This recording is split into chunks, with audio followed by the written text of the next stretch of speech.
Morning class 9 शुरू करते हैं आज का क्लास। आज हम लोग डिस्कस करेंगे पॉलिटिकल एंड परमानेंट एग्जीक्यूटिव। हम लोग ने अब तक जो डिस्कस किया था वो एग्जीक्यूटिव थी, लेकिन वो पॉलिटिकल एग्जीक्यूटिव था। तो आज हम लोग डिस्कस करेंगे कि परमानेंट एग्जीक्यूटिव क्या होती है। एग्जीक्यूटिव जिसने पावर्स, जो रूलिंग पार्टी थी जिसके पास पावर्स था, जैसे प्रेसिडेंट हमने डिस्कस किया। ओवरऑल क्योंकि everything was done in the name of the president. फिर prime minister and his councils of ministers जो था मेन रोल प्ले कर रहे थे। Everything was done in the name of president, but power जो control कर रहा था prime minister and his councils of ministers. तो इसके साथ साथ तो ये हो गया पॉलिटिकल एग्जीक्यूटिव। इसके अलावा अपार्ट फ्रॉम दिस एक और एग्जीक्यूटिव होते हैं, वो परमानेंट एग्जीक्यूटिव होते हैं। They are not chosen by the people, they have been qualified according to their education and their opportunities, जो एबिलिटीज़ होती है उसके बेस पे। तो उसके बारे में डिस्कस करते हैं ना। In a democracy the executive compromises two categories.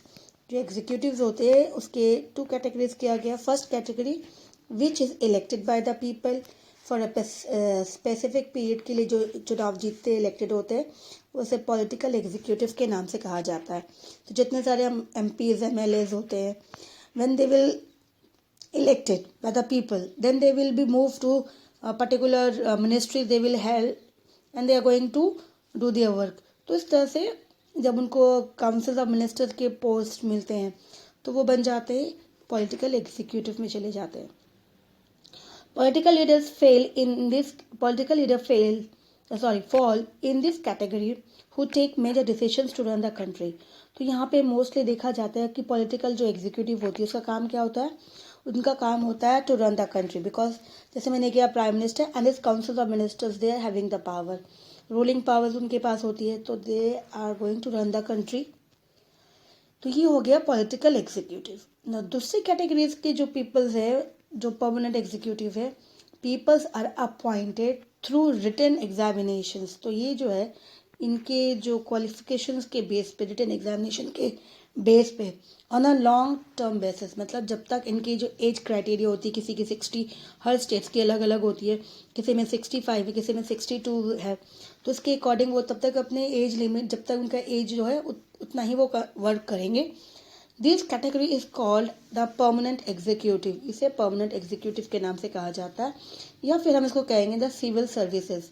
जितने सारे सिविल सर्विसेज है ये सारे इसके अंदर आ जाते हैं executive, because they are also doing the work.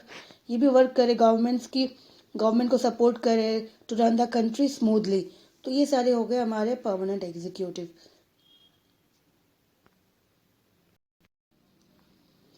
तो इसी तरह से civil service and the functionaries are called the civil servant. तो ये हो गया civil servant, those who doing the work, functions कर रहे हैं जो भी काम अपने अकॉर्डिंग जो उनको वर्क दिया जाता है। तो ये हो जाते हैं permanent executive. They remain in their office even when the ruling party changes. ये कभी चेंज नहीं होते हैं।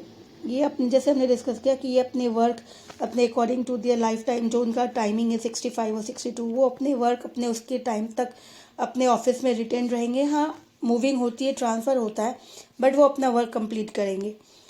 लेकिन यहाँ पे रूलिंग पार्टी जो है 5 ईयर्स में चेंज हो जाती है, तो इसीलिए they will retain in the office but the ruling party में चेंज। रूलिंग पार्टी वो चेंजेस होती रहती है, नया कोई आ जाता है, पार्टीज चेंज होती रहती है। तो इसी तरह से these officers have to work under the political executive. और ये सारे जितने सारे सिविल सर्विस वाले होते हैं, दे हैव टू वर्क, उनको वर्क करना पड़ता है इनके अंडर में, political executive, and assist them, उनको असिस्ट करना पड़ता है in conducting day two days administration की, जो काम करनी है, आज का काम क्या है, कैसे करना है आज। तो ये सारा काम जो है सिविल सर्विस का है कि वो पॉलिटिकल एग्जीक्यूटिव को हेल्प करे, असिस्ट करे। ठीक है, तो ये हो जाता है। अगर देखा जाए तो differences between political and executive है, तो नेक्स्ट टॉपिक्स वो हम लोग डिस्कस करेंगे। तो इस तरह से दोनों से क्लियर हो गया कि पॉलिटिकल एग्जीक्यूटिव कैसे कहते हैं और परमानेंट एग्जीक्यूटिव कैसे कहते हैं।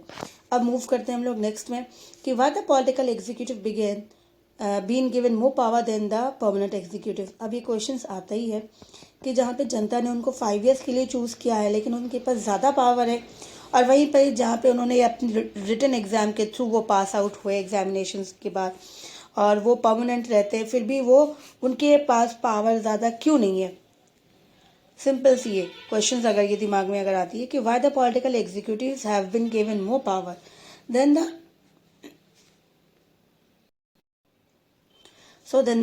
permanent executive. Why the ministry is more powerful than the civil servant? तो इस तरह से कि वो कैसे मिनिस्टर जो इतने पावरफुल हो जाते हैं सिविल सर्वेंट से.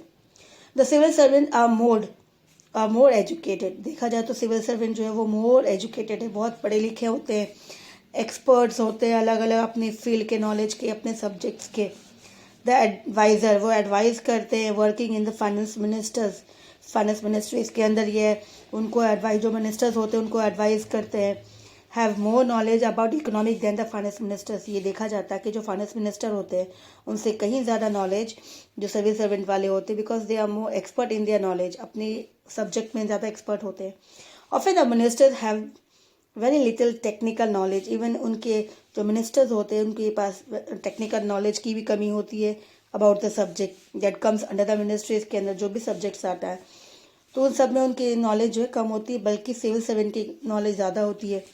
This could also help in other ministers such as defence में भी देखा जाता है, same health, industry, science, technology, mines, इस सभी चीज़ों में ये सब देखा जाता है. Why should the ministers have the final decision on this matters.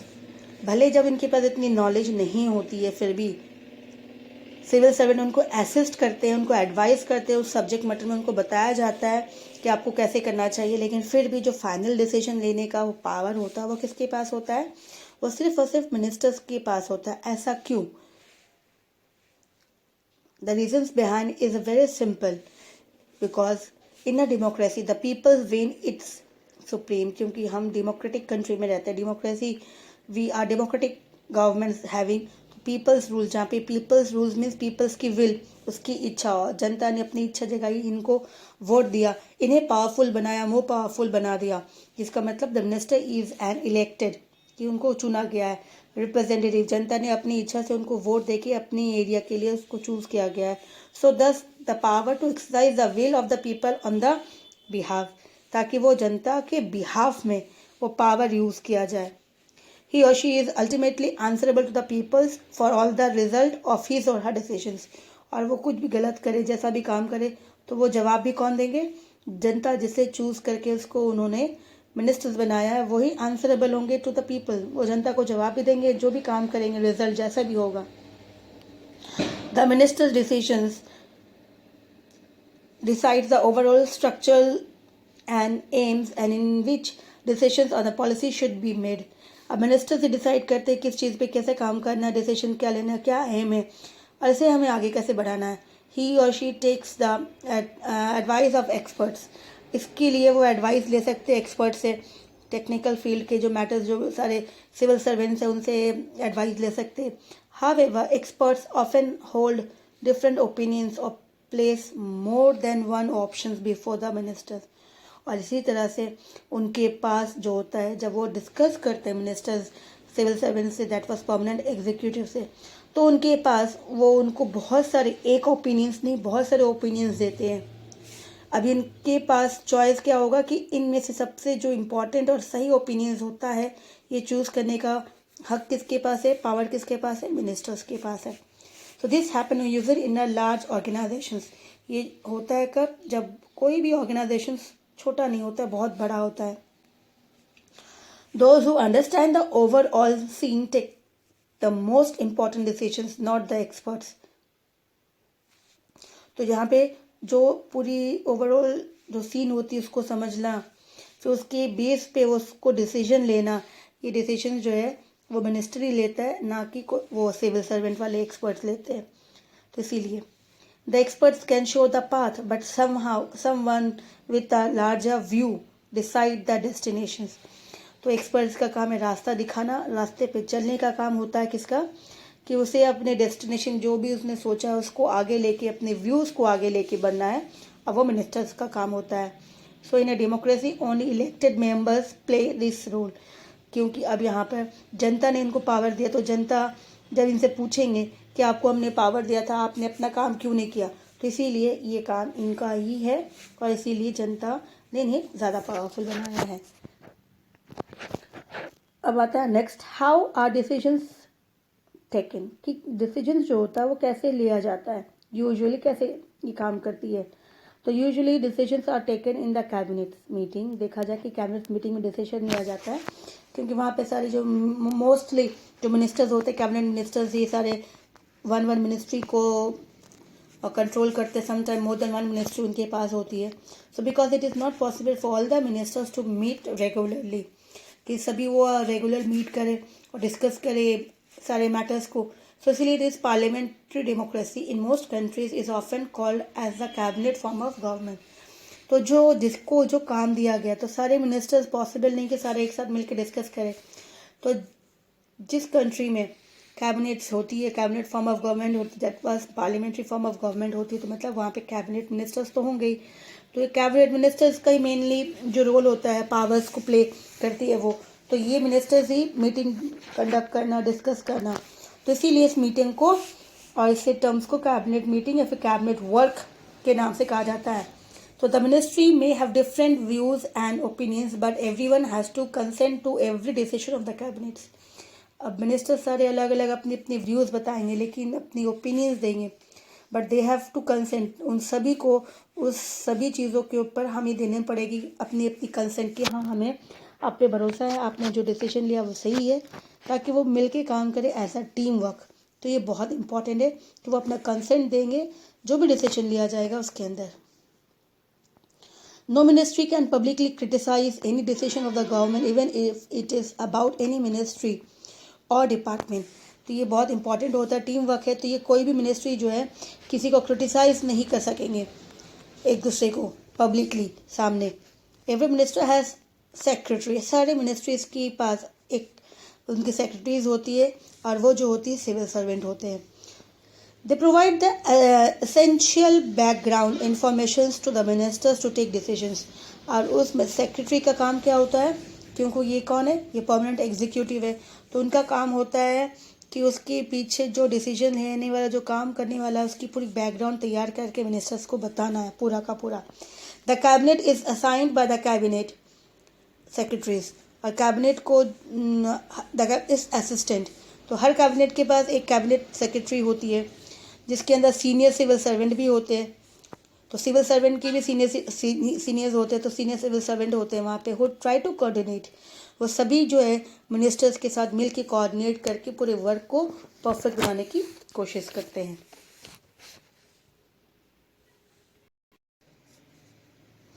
अब नेक्स्ट आता है the presidential system. What is this presidential system? Presidents across the world are not always nominal executive like the President of India। क्योंकि हमारे यहाँ पे president just और nominal head बताया जाता है एग्जीक्यूटिव का, लेकिन पूरे वर्ल्ड के अंदर जो प्रेसिडेंट है वो नॉमिनल एग्जीक्यूटिव हेड नहीं होते इंडिया के जैसे। In many countries the world the president is both the head of the state and the head of the government. ऐसे बहुत सारे कंट्रीज है वर्ल्ड के अंदर जो प्रेसिडेंट जो है हेड भी होते हैं स्टेट के, एंड द गवर्नमेंट्स के भी हेड होते हैं। मतलब ये नॉमिनल हेड नहीं है, he has the actual power. The president of the United states of America is the most well known example of this case. तो सबसे अगर देखा जाए तो सबसे अच्छा एग्जाम्पल्स आपका यूएस के प्रेसिडेंट का ले लो, कि वो ज़्यादा पावर जो है वो उनके पास होती है। The US president is directly elected by the people. तो हमारे यहाँ पर जो है प्रेसिडेंट की चुनाव नहीं होती है, ना प्राइम मिनिस्टर्स की चुनाव होती है, यहाँ पे एमपी की चुनाव होती है। तो इसी तरह से वहाँ पे डायरेक्टली जो है जनता वोट देती है इसे प्रेसिडेंट को चूज़ करने के लिए। He personally choose and appoint all the ministers. उसके बाद जब ये प्रेसिडेंट का चुनाव हो जाता है, जब प्रेसिडेंट इलेक्ट हो जाते हैं, तो उसके बाद प्रेसिडेंट क्या करते हैं, खुद ही पर्सनली चूज़ करते हैं कि कौन कौन से मिनिस्टर्स, कौन कौन सी पोस्ट मिलेगा उनको, किस तरह से किन के साथ वो काम करना चाहते हैं। The law making is done by the legislature. Law तो एवरीवन, जितने सारे डिपार्टमेंट से 3 ऑर्गन्स होती है, तो गवर्नमेंट्स की तो लॉ मेकिंग डिपार्टमेंट होता है लेजिस्लेचर का। तो जहाँ पे यूएस में कहा जाता है call the Congress in the US. तो लेजिस्लेचर जो है यहाँ पे mainly Congress in the US के नाम से इस तरह से बोला जाता है। But the president can veto any law. लेकिन फिर भी अगर रूल्स बनाते हैं तो भी कहा जाता है कि प्रेसिडेंट के पास इतना ज़्यादा पावर होता है कि कोई वोट अगर उनको लगा कि ये रूल सही नहीं है तो he can remove that one because he is having the veto power. Veto means extra power, वो यूज कर सकते हैं. Actually the president does not need the support of the majority of member in the Congress. इससे क्योंकि इसको जनता ने directly चुना था. यहाँ पे वापस से एक लोग कि जनता ने इनको डायरेक्टली चुना था प्रेसिडेंट को. तो प्रेसिडेंट के ज़रूरी नहीं है कि प्रेसिडेंट को कोई सपोर्ट करे. मेजोरिटी जितने सारे मेंबर्स है कांग्रेस के अंदर, वो अगर सपोर्ट नहीं करेंगे तो प्रेसिडेंट काम नहीं कर पाएंगे. तो it does not need any support, वो किसी की सपोर्ट को नहीं चाहिए. And neither he is answerable to them, और ना ही ये आंसरेबल होते हैं किसके, लेजिस्लेचर या फिर कांग्रेस के. He has a fix tenure of 4 years, और इनकी जो टेन्योर्स होती है ये 4 years की होती है. And complete it even if he or if his party does not have a majority in the Congress. और ये अपना टर्म पूरा का पूरा कंप्लीट करेंगे 4 years. भले इनकी टीम, इनकी पार्टी जो है कांग्रेस पार्टी जो मेजोरिटी हार जाती है कांग्रेस के अंदर, तो भी ये अपना टर्म जो है 4 years पूरा का पूरा कंप्लीट करेंगे. तो ऐसा सिस्टम हमारे इंडिया में नहीं है, ये सिर्फ प्रेसिडेंशियल सिस्टम के अंदर होती है. This model is practiced in most of the countries of the Latin America and many of the ex-Soviet Union countries. तो ये देखा जा रहा है कि मेनली कहाँ पे, लैटिन अमेरिका के अंदर एंड सोवियत जितने सारे यूनियन कंट्रीज है उस सारे कंट्रीज में. Giving the centrally of the president. This system of government is called the presidential form of government. तो ये ओवरऑल जो पावर है किसके पास है, प्रेसिडेंट के पास है. प्रेसिडेंट के पास वेटो पावर है. तो ऐसे गवर्नमेंट, ऐसे सिस्टम को कहा जाता है presidential form of government. In countries like our, और हमारी कंट्री अगर देख लो या फिर ब्रिटेन देख लो, we are having the parliamentary. हमारे यहाँ पे जो मेन पावर है वो पार्लियामेंट के पास है पावर, क्योंकि parliament is not a single person. It is an institute in which different houses are there, जैसे Lok Sabha, Rajya Sabha, and the president is the head. तो इन सभी के साथ मिलकर डिस्कस करना होता है, तब जाके डिसीजन पास होती है. तो डिसीजन जो है किसी एक से नहीं होता है, तो इसीलिए पार्लियामेंट इज सुप्रीम है. तो therefore our political system is called the parliamentary form of government. तो इंडिया जो है ये पार्लियामेंट्री फॉर्म ऑफ गवर्नमेंट है, जहाँ पे decisions is not taken by one but it's taken by the majority, by the parliament. तो इसीलिए ये ज़्यादा इम्पोर्टेंट है हमारे लिए. अब उसके बाद आता है एक और है प्राइम मिनिस्टर्स गवर्नमेंट्स. तो ये प्राइम मिनिस्टर्स गवर्नमेंट्स जो है ये mostly parliamentary form of governments है. तो इन recent decades the power of the prime minister in all parliamentary democracies of the world has increased so much that parliamentary democracies are sometimes called prime minister's form of government. क्योंकि prime ministers की power जब से ज़्यादा होती है parliamentary form of government के अंदर, तो इसीलिए मोस्टली वर्ल्ड के अंदर आजकल डेमोक्रेटिक जो कंट्रीज है, they are those who are following parliamentary, उसे आज prime ministers form of government के नाम से भी कहा जाने लगा है, क्योंकि पावर जो है प्राइम मिनिस्टर्स के पास है. As political parties play a major role in politics, क्योंकि यहाँ पे पॉलिटिकल पार्टीज जो है बहुत ज़्यादा इंपॉर्टेंट रोल प्ले करती है. Prime ministers control the cabinet. Prime minister का काम होता है कैबिनेट को कंट्रोल्स करना, पार्लियामेंट थ्रू द पार्टी.